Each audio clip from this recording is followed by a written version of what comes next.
राव तुलाराम जी के साथ जो शहीद हुए थे नसीबपुर में, ये कितने लोग जानते हैं कि बख्त खान जो कमांडर इन चीफ थे दिल्ली के, उनका बेटा भी शहीद हुआ था। ये राव तुलाराम जी की फिर हत्या है, उनको फिर मारना है। ये बहुत शर्मनाक है कि नंबर एक, उनको सिर्फ यादव हीरो बनाते हैं और यादव उनको भूल गए हैं। राव तुलाराम जाकर अफगानिस्तान के अंदर बसे, अफगानिस्तान के अंदर यहाँ के इनकलाब के लिए करते रहे, और वहां अफगान लोगों ने उनके लिए एक मीनार बनाया था जिसको हम भूल गए। राव तुलाराम जी ने एक बहुत जबरदस्त सेना खड़ी की थी। इसमें झज्जर के नवाब उनके साथ थे, अब्दुल समद खान, हिसार के मोहम्मद आजम खान और बल्लभगढ़ के राजा नाहर सिंह, इनके साथ एक बहुत बड़ी इनकलाबी सेना खड़ी की थी। और इन्होंने अंग्रेजों को जितनी लड़ाइयों में हराया उसकी मिसालें बहुत कम हैं, उसकी बहुत कम मिसालें हैं इतिहास के अंदर। और ये जीतते चले जा रहे थे, लेकिन 7 से 10 अक्टूबर 1857 के बीच में नसीबपुर, ये रिवाड़ी के पास एक जगह है नसीबपुर, वहां पर एक जंग हुई। और उस जंग के अंदर कुछ गद्दार राजाओं, जिसमें जिंद के राजा, पटियाला के राजा, पटौदी के राजा थे, और सबसे शर्मनाक बात यह थी कि नागा साधुओं का एक गिरोह था, एक टोली थी जिसने उन पर पीछे से हमला किया। हम कितने नालायक हैं, और हम बहुजन कितने अपने बहुजनों को भुलाया है हमने। हमको शर्म आने लगेगी जब हम उन जासूसों के खतूत को पढ़ेंगे। 11 मई को जब दिल्ली के अंदर इनकलाब का ऐलान हो गया, तो सबसे पहले आने वाले लोगों में जो थे वो राव तुलाराम, रिवाड़ी के राव तुलाराम थे, राव तुलाराम जी थे। और इन्होंने ये कहा कि हम हरियाणा से जो भी रसद होगी, जो भी अनाज होगा, जो भी लड़ाई की चीजें होंगी, बारूद होगा, आपको जो तिरपाल चाहिए होंगे वो हम फराहम करेंगे।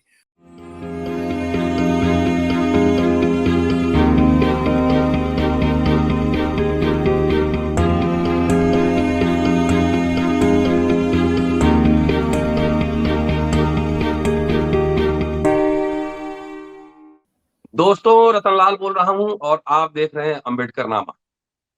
आप जानते हैं कि अम्बेडकरनामा की एक कोशिश है, एक मुहिम है कि जो बहुजन नायक हैं उनके संघर्षों को, उनकी उपलब्धियों को, उनके जीवन को आपके बीच लाया जाए, आपको बताया जाए। मेरा भी ज्ञान बढ़ता है और आपका भी जाहिर है बढ़ेगा।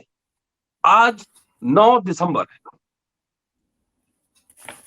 1857 के एक बहुजन नायक का जन्मदिन, राव तुलाराम। उनके जीवन के बारे में, रेवाड़ी के रहने वाले थे, रेवाड़ी स्टेट के थे। उनके जीवन के बारे में, और बहुत यंग थे तभी उनकी मृत्यु हुई। कैसे मृत्यु हुई, क्या संघर्ष रहा, क्या उन्होंने अंग्रेजों के साथ कैसे संघर्ष किया, इन तमाम पहलुओं को इस एपिसोड में आप जानेंगे। और हमारे साथ हैं शमशुल इस्लाम साहब। 1857 पर इन्होंने शोध किया है, इनकी किताब है, और आज उनसे जानेंगे राव तुलाराम के संघर्ष के बारे में। स्वागत है सर अम्बेडकरनामा। जी जी, सलाम भाई आपको, सब दोस्तों को सलाम। जय भीम, इनकलाब जिंदाबाद। जी, बताएं सर। आज राव तुलाराम जी का 198वां जन्मदिन है जी, लेकिन इस देश में कोई नहीं जानता है, ना कोई चर्चा है। चर्चा है तो इस बात की है कि कैसे हमने चुनाव जीते, कैसे हमने क्या क्या किया।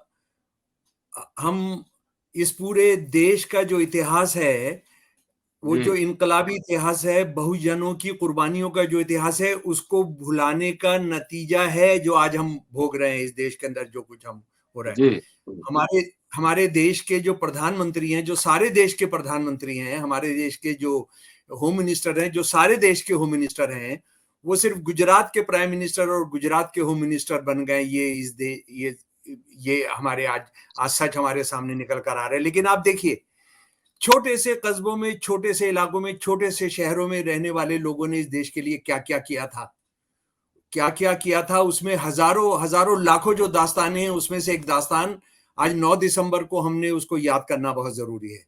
राव जी तुलाराम जी 9 दिसंबर 1825 को पैदा हुए थे। एक जी बड़ा जमींदार घराना था, और इनको जो राव का लक़ब मिला था वो ये था कि ये जो कई कई बड़े जमींदार होते थे उन पर एक जमींदार थे, और मुगल जो राज था उनके साथ ये जुड़े हुए थे, और मुगल राज के साथ ही जुड़कर उन्होंने अंग्रेजों के खिलाफ कैसे लोहा लिया वो उसको अभी हम जानेंगे। और बदकिस्मती, एक और दूसरी बदकिस्मती ये है कि हमारे इस तरह के जो बहुजन जो नायक हैं उनको हमने सीमित कर दिया एक अहीर की घेरे के अंदर, और हमने जी बहुत बहुत कर दिया, बहुत इनको कर दिया, तो इनको रिवाड़ी का राजा हमने बता दिया। जी जी आप जरा सा बताइए, अगर अगर इनकी आत्मा होगी, मैं तो व्यक्तिगत तौर पर विश्वास नहीं करता, लेकिन अगर आत्मा होगी तो वो क्या सोच रहे होंगे कि उन्होंने उन्होंने जिस देश के लिए जान दिया, एक एक हरियाणा के एक छोटे से एक कस्बे से आकर, एक हरियाणा के एक इलाके से आकर, तो उन पर क्या गुजर रही होगी। ये इसकी वजह यह है कि बाकी तो शासक वर्गों को छोड़िए, ऊंची जातियों के लोग जो इतिहास लिखते हैं उसको तो छोड़िए, हम लोग जो अपने आप को बहुजन कहते हैं वो भी, हमने भी उस इतिहास को भुला दिया है। मैं जो सबसे पहले आपको बात बताना चाहता हूं कि दिल्ली जो मुगल राज की राजधानी थी, बहादुर शाह जफर की भी राजधानी थी, हालांकि उनका राज सिर्फ लाल किले के अंदर भी दीवाने खास के अंदर चलता था, जो उनका उनका रिहायशी इलाका था, और ये हरियाणा उसके उत्तर पश्चिम में था, और उस जमाने में भी इसका नाम हरियाणा था। हरियाणा था, हम्म और हरियाणा के अंदर बहुत सारे इलाके थे, जैसे हमारा रिवाड़ी, जिसको आज अहिरवाल, हमको अहिर इलाका कहते हैं। तो वहाँ ये जब 11 11 मई को जब दिल्ली के अंदर इनकलाब का ऐलान हो गया, तो सबसे पहले आने वाले लोगों में जो थे वो राव तुलाराम, रिवाड़ी के राव तुलाराम थे, राव तुलाराम जी हम्म थे। और इन्होंने इन्होंने ये कहा कि हम हरियाणा से जो भी रसद होगी, जो भी अनाज होगा, जो भी लड़ाई की चीजें होंगी, बारूद होगा, आपको जो तिरपाल चाहिए होंगे वो हम फराहम करेंगे। और दिल्ली के अंदर जो 9 टोपी कमेटी बनी थी, डिफेंस कमेटी, उसके एक ये मेंबर थे। ये अभी मैं तिरपाल की बात जो कर रहा हूं वो बहुत अहम है, अभी हम उसमें आएंगे। जी बदकिस्मती से जो सारे हमारे 1857 के इनकलाब का, जो आजादी की लड़ाई की जो कहानी है, वो इनकलाबियों का अपना कोई भी एक बाकायदा नैरेटिव नहीं है, एक कथानक नहीं है। वो हम अंग्रेजों के जो दस्तावेज है उनसे मिलता है, और उनसे रावतुल्लाह मिलते के बारे में तो सारी जानकारियां हमें जासूसों के खतूत से मिलती हैं, जो अंग्रेजों ने दिल्ली और उसके बाहर रखे थे, पाले थे। और हम्म मैं आपको आपको ये बताना चाहूंगा कि हम कितने नालायक हैं, और हम बहुजन कितने अपने बहुजनों को भुलाया है हमने। हमको शर्म आने लगेगी जब हम उन जासूसों के खतूत को पढ़ेंगे। हम उन जासूसों के खतूत के जरिए राव तुलाराम जी की जो कुर्बानी, और जो दिल्ली की इनकलाबी सरकार को बचाए रखने में जो उनकी भूमिका है, उससे उस पर आने से पहले आपको बताना चाहता हूं कि उन्होंने क्या क्या किया था। ये राव तुलाराम जी ने एक बहुत जबरदस्त सेना खड़ी की थी। इसमें झज्जर के नवाब उनके साथ थे, जी अब्दुल समद खान, हिसार के मोहम्मद आजम खान, और बल्लभगढ़ के राजा नाहर सिंह, हम्म इनके साथ एक बहुत बड़ी इनकलाबी सेना खड़ी की थी। और इन्होंने अंग्रेजों को जितनी लड़ाइयों में हराया उसकी मिसालें बहुत कम हैं, हम्म उसकी बहुत कम मिसालें हैं इतिहास के अंदर। और ये जीतते चले जा रहे थे, लेकिन 7 से 10 अक्टूबर 1857 के बीच में नसीबपुर, ये रिवाड़ी के पास एक जगह है नसीबपुर, वहां पर एक जंग हुई। और उस जी जंग के अंदर कुछ गद्दार राजाओं, जिसमें जिंद के राजा, पटियाला के राजा, पटौदी के राजा थे, और सबसे शर्मनाक बात यह थी कि नागा साधुओं का एक गिरोह था, एक टोली थी जिसने उन पर पीछे से हमला किया, और उसकी तैयारी नहीं थी, और वो जहां इनकी तोपें लगी थी वहां पानी छोड़ दिया गया, और उसके बाद ये जंग की जगह से इनको छोड़कर निकलना पड़ा। पर एक बात ये जान लीजिए कि राव तुलाराम जी जो थे वो वहां से लड़ते हुए निकल गए, और वो निकलकर वो पहुंच गए कानपुर। यानी सेना बहुत मारी गई, और हमारे जो राजा नाहर सिंह थे उन्हें जनवरी 9 1858 को फांसी दी गई, और झज्जर के नवाब अब्दुर्रहमान साहब को, जो इनके दोस्त थे, उन्हें दिसंबर 23 1857 को पहले ही फांसी दे दी गई थी। ये नाना साहब कानपुर पहुंचे, और वहां ये तय हुआ, कोई निराशा नहीं हुई, कोई रोना धोना नहीं हुआ, और हिम्मत नहीं हारी, और वहां ये तय किया गया कि ये एक डेलीगेशन लेकर अफगानिस्तान जाएंगे। अफगानिस्तान जाकर वहां अफगानिस्तान का जो सुल्तान है, जो हाकिम है, उसके साथ बैठकर बातचीत करेंगे, क्योंकि ऐसा लगता था कि वो अंग्रेजों के खिलाफ है वो। तो ये 3 लोगों का एक डेलीगेशन बनाया गया, जिसमें शालीग्राम त्रिपाठी जी थे, तारा सिंह थे, और एक नथुआ राम माली थे। ये इस डेलीगेशन में एक और बहुजन थे, वो माली, वो वहां पर गए, और वहां उन्होंने बातचीत जारी की, लेकिन वो इतना आसान नहीं था। और वहां रहते रहते, और अफगानिस्तान का जो राजा था वो भी कमजोरी दिखा रहा था, वो भी पूरी तरह से मदद करने को तैयार नहीं था। खैर ये वहां 1857, 58, 59, 60, 61, 62 तक वहां रहे, कोशिश करते रहे कि वहां से किस तरह से यहाँ के इनकलाबी सेना को मदद किया जाए। और 8 सितंबर 1862 को वहां एक बीमारी का शिकार होकर, कहा जाता है कि वो हैजे का शिकार हुए, और उनका वहां इंतकाल हो गया, उनका वहां देहांत हो गया। और वहां पर जो शाही एक एक एक दरवाजा है, शाही दरवाजा, वहां पर इनको समाधि दी गई, और ये बताया जाता है कि वहां पर एक छोटा सा मीनार इनकी याद में है। लेकिन हमने, अफगानिस्तान में जी, अफगानिस्तान में अच्छा। काबुल के अंदर, जी, काबुल के अंदर है, लेकिन किसी भी सरकार ने उसको खोजने की कोशिश नहीं की। हम कौन सी मस्जिद कहाँ बनी थी, कौन सा मंदिर कहाँ हुआ था, हम उस सब के अंदर हैं, लेकिन हम अपने शहीदों की याद में वो शहीद हो गए, और उनका अफगान के लोगों ने उनकी याद में एक छोटा सा मीनार बना दिया था वहां शाही गेट, अच्छा। काबुल के अंदर। उसकी हमने कोई खोज नहीं की, हमारे इतिहासकारों ने, हमारे बड़ी बड़ी संस्थाएं रही, उन्होंने इसकी खोज नहीं की। राव तुलाराम जी ने जो काम किए हैं, मैं अब आपको लेकर चलना चाहता हूं जासूसों के खतूत में। और मैं आपको ये बताना चाहता हूं मेरे प्यारे दोस्तों, कि ये जो जासूसों के खतूत हैं, ये दिल्ली के मोर्चे से भेजे जा रहे थे, दलाल जो ये जासूस थे, और ये जासूस कई तरह के थे, हमने पहले बात की है। ये कुछ नाम के जासूस थे, कोई गुमनाम जासूस थे, जो बड़ी बड़ी हैसियत ऊंची जाति के लोग थे, वो अपना नाम नहीं देना चाहते थे, तो उस तरह के ये जासूस थे, और ये रोज की खबर दिया करते थे। तो राव तुलाराम जी की जो हिस्सेदारी है, राव तुलाराम जी की दिल्ली के इनकलाब में जो हिस्सेदारी है, वो जासूसों के खतूत से पता लगती है। सबसे पहले हमें जवाहर सिंह एक जासूस था दिल्ली के अंदर।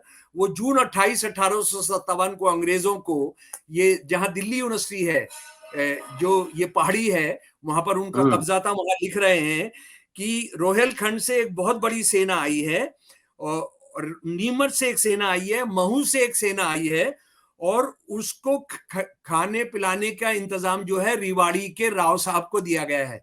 यानी उनका जो आपने रहने का, खाने पीने का इंतजाम करना है, रिवाड़ी का किया गया। ये आप देखेंगे कि जासूसों के खतूत जो हैं, उनसे साफ ये पता लग रहा है कि राव तुलाराम दिल्ली का जो विद्रोह है उसके फाइनेंसर हैं। उसके फाइनेंसर हैं। ये दिल्ली के मुगल बादशाह जो है, या इनकलाबी सरकार जो है, जो इनकलाबी सेना है, वो इन पर बहुत बहुत निर्भर करती है। उसके बाद जनाब हमको दूसरा खत मिलता है 24 जुलाई का जवाहर सिंह और मामराज का कि तुलाराम जी के जो वकील हैं वो 23 सवार लेकर आए हैं, 23 घुड़सवार लेकर आए हैं दिल्ली में, और थोड़े दिन में राव तुलाराम जी भी आने वाले हैं। ये कौन सी तारीख का है जनाब? जुलाई 24 1857 का।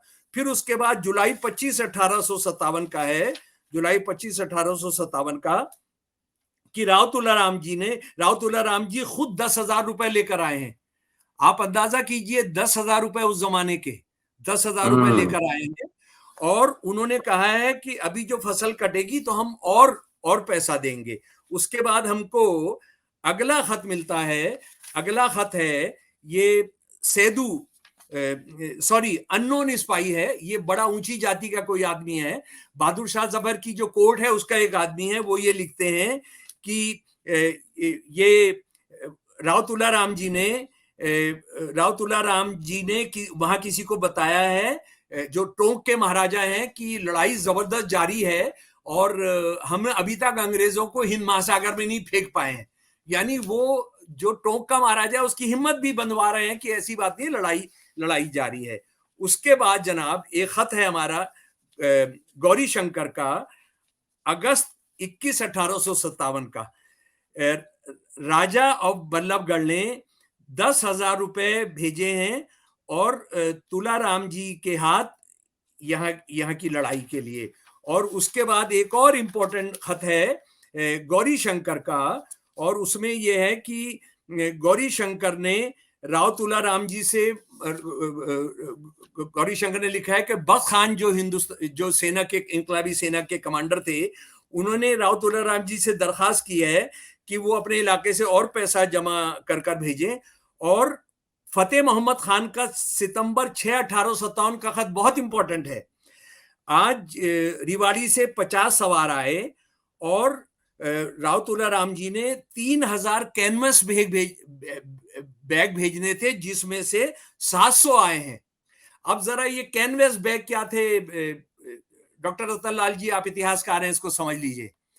बारूद को बचाने के लिए, तोपों को बचाने के लिए तिरपाल थी, और ये रिवाड़ी के अंदर ही बनती थी, ये रिवाड़ी के अंदर बनती थी। आप जरा सोचिए, वाटर प्रूफ कपड़ा था ये। रिवाड़ी अपने आप में बहुत पहले से मलमल बनाने का बहुत बड़े उद्योग थे वहां पर, जो हमारे बुनकर बनाते थे, हमारे बहुजन जो जिनको हम जुलाहे कहते हैं वो इसको बनाते थे। राव तुलाराम जी ने उसको एक वाटर प्रूफिंग कराया, और वाटर प्रूफिंग से हमारा बहुत बारूद और हमारी बहुत सारी चीजें बची। लेकिन उसको बनाने की भी एक सीमा थी, एक सीमा होती थी, इसलिए उसको हम ज्यादा नहीं कर पाए, हालांकि उसकी बराबर मांग रहती थी।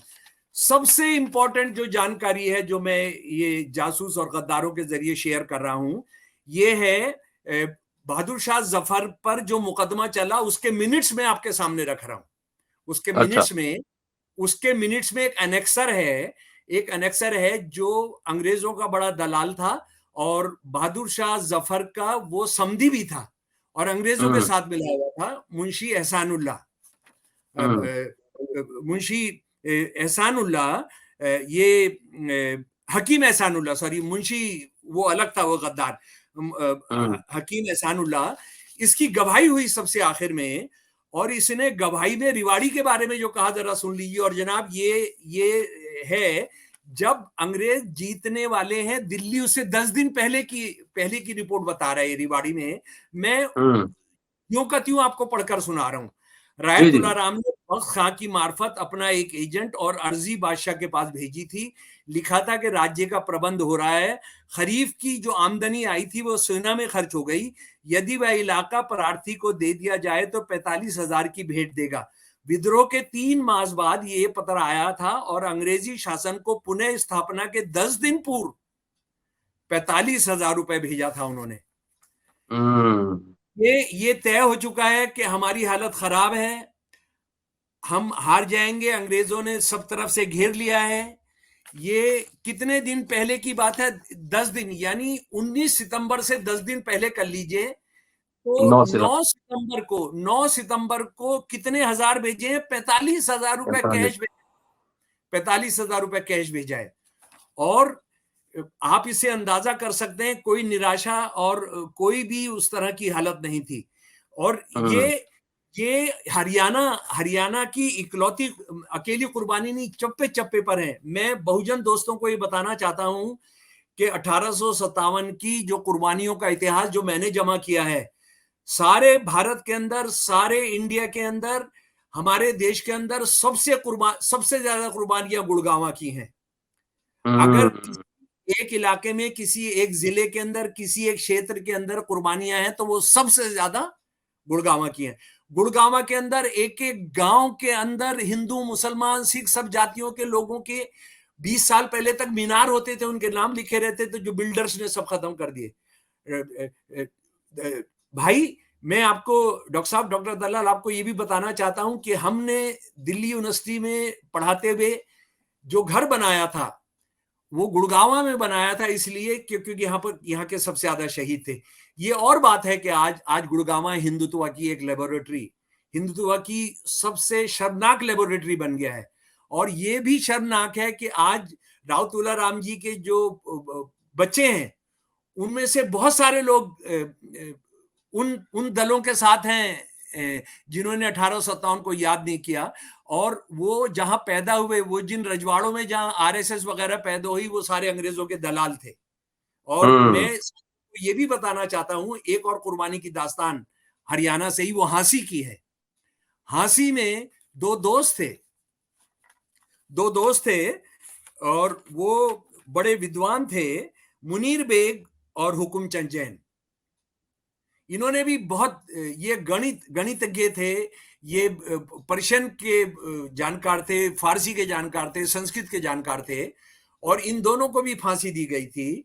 इन दोनों को फांसी देने के बाद हुकुम चंद जैन को दफनाया गया था और मुनीर बेग को की अंत्येष्टि जलाया गया था, उनकी हिंदू मुसलमान एकता को नीचा दिखाने, उनका मजाक उड़ाने के लिए।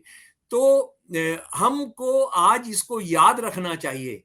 आज हमने सलाम करना चाहिए। आज हमने अपने घरों में अपने दोस्तों से, अपने बच्चों के साथ राव तुलाराम जी की कहानी बतानी चाहिए। और ये मैं आपको बताना चाहता हूं कि जिन साथियों ने भी इसको जानना चाहते हैं, मेरा एक वेबिनार है इस पर, तो वो वेबिनार का लिंक भी हम शेयर कर देंगे इस तमाम चीजों को लेकर।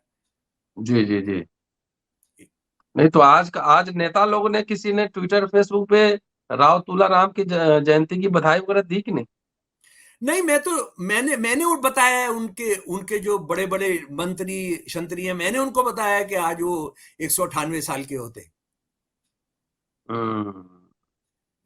चलिए सर, अम्बेडकरनामा की तो ये कोशिश है कि ऐसे इतिहास के दस्तावेजों को लोगों के सामने लाया जाए और लोगों को बताया जाए। आज मेरी भी जानकारी बहुत बड़ी है और इन पे एक एनपीटी ने किताब छापा है। और कोई किताब है इन पे?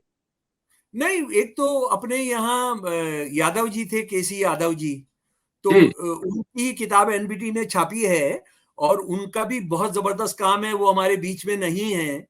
आज होते तो उनको सुनना बहुत बहुत अच्छा लगता।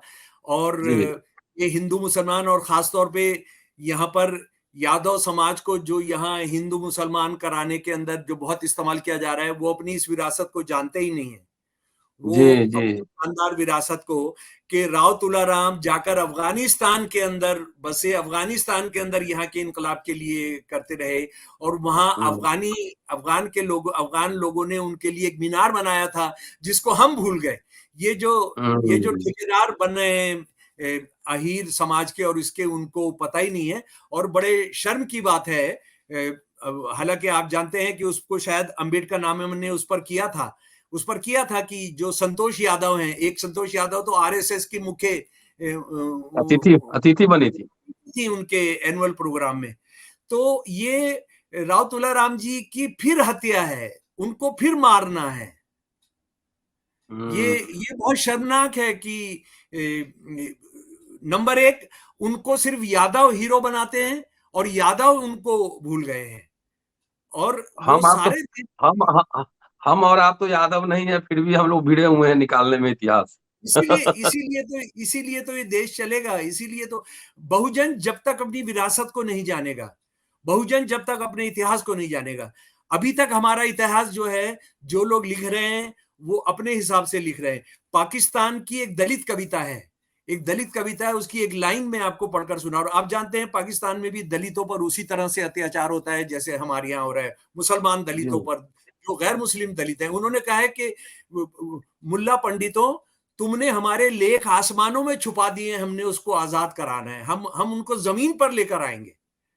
हमारे जो लेख हैं, हमारा जो नैरेटिव है, हमारा जो कथानक है, वो तुमने आसमानों में छुपा दिए हैं। और हमने वो कुंजी खोल के, वो तोड़ के, ताला तोड़कर हमने उसको लेकर आना है। पर डॉक्टर रतनलाल में अंबेडकर नामा को सच्ची बात यह है कि मैं इतना खुश हो गया जब आपने सुबह फोन कर कर कहा कि हमको इनको याद करेंगे। नहीं तो मैं सोच रहा था कि रोने में याद करने में क्या मैं अकेला ही रहूंगा? मैं अकेला नहीं हूं। और ये राव तुलाराम जी की धरती है जिसमें हमने भी बसने का तय किया था। बहुत बहुत बहुत खराब हालात हैं, तो राव तुलाराम जी की विरासत को हम वापस करेंगे। देखिए ना, ये वो शहर है जहां पर सबसे घटिया एक गुरु के नाम पर इसको, शहर को कर दिया। ये राव तुलाराम जी को गुड़गांव की पूरी जिम्मेदारी दी गई थी। और राव तुलाराम जी के साथ जो शहीद हुए थे नसीबपुर में, ये कितने लोग जानते हैं कि बख्त खान जो कमांडर इन चीफ थे दिल्ली के, उनका बेटा भी शहीद हुआ था। कितने लोग जानते हैं? बख्त खान कमांडर इन चीफ और भारत के इनकलाबी सेना का दिल्ली का कमांडर, उनका बेटा इनके साथ शहीद हुआ था। ये हिंदू बहुत मुसलमान जानकारी बढ़ी। और आज का दिन 9 दिसंबर, आज का दिन इतिहास में ये था राव तुलाराम जयंती विशेष। बहुत जानकारी बढ़ी है और खास तौर से अहिरवार क्षेत्र के लोग इनको देखें और इस वीडियो को घर घर पहुंचाए ताकि वे अपने असली इतिहास को जान सके। शुक्रिया आप सबका, शुक्रिया सर। और जल्दी फिर आपसे मिलता हूं। अभी चुनाव विश्लेषण अगले एपिसोड में कल करूंगा। और पूरा हाँ, वीडियो बहुत आप देखते जरूरी है, रहिए, शेयर और बहुत सब्सक्राइब जरूरी है, करते रहिए बहुत जरूरी जी। है। हमारे प्रधानमंत्री और होम मिनिस्टर सिर्फ गुजरात के प्रधानमंत्री और होम मिनिस्टर बन गए। अगला तो एपिसोड कल। शुक्रिया। जय हिंद, इनकलाब जिंदाबाद, जय भीम।